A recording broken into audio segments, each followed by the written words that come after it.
Hindi pwedeng ipon lang tayo ng ipon. Ang ipon ay mahalagang may pinaglalaanan at dapat hindi ito basta-basta ginagalaw na hindi pinag-iisipan. Kahit na may emergency. Yes, kahit na may emergency. Dahil dapat may bukod kang savings para sa mga emergency tulad ng sakit, bagyo, aksidente, sunog, baha, pagnanakaw at kamatayan. Emergency savings ang tawag dito. Ang unang uri ng savings na dapat mong paglaanan. Pero ano nga ba talaga ito? Ang ideal na halaga para sa emergency savings ay katumbas ng 9 na buwang gastusin o 6 na buwang kita. Kung kumikita ka ng 20,000 pesos kada buwan, ang emergency savings goal mo ay 120,000 pesos. Marami sa inyong katatakutan ang halagang ito at susuko na ng hindi man lamang sinusubok mag-ipon. Sa totoo lang, mabuti nang itakda sa halagang iyon ang emergency savings para mayroon ka ring sapat na panahon upang makabawi mula sa pinagdadaanan o pagdaraan ng emergency. Halimbawa, mawalan ka ng trabaho, at least meron kang 9 na buwan na palugit para makahanap ng mapapasukan. Hindi mo na kailangang problemahin kung saan ka kukuha ng pera para sa pagkain, tubig, kuryente, internet, upa o mortgage at iba pa. Bukod sa sariling emergency savings, magandang samahan ito ng insurance product bilang depensa laban sa mga mapanganib na pangyayaring ito. Dapat may seguridad ka laban sa risk exposure. Kapag makakakuha ka ng insurance para sa mga risk na ito, malilipat mo ang risk at hindi mo na kailangang panagutan ang 100% ng mga gastusin. Ang magandang strategiya kapag naghaharap sa emergency ay gamitin muna ang emergency savings habang hindi pa napoproseso ang claims mula sa insurance company.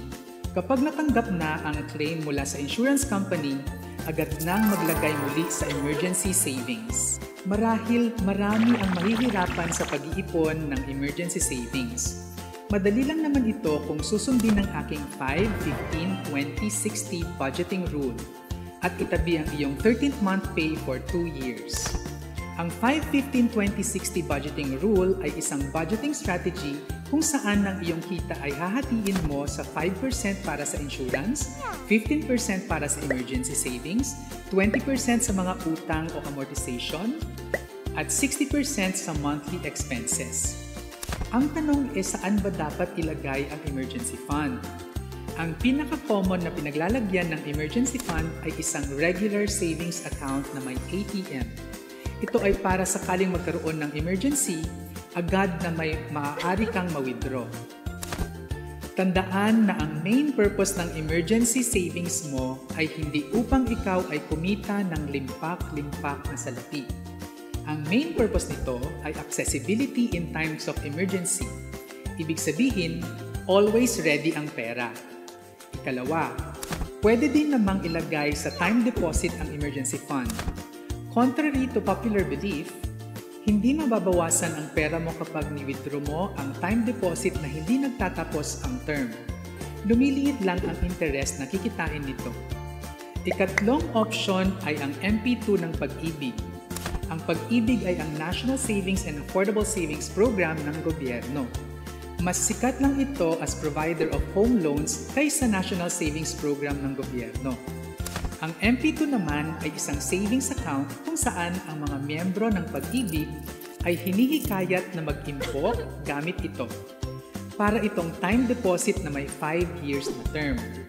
Maituturing din itong liquid dahil maaari mong mai-withdraw ang MP2 sa panahon ng emergency.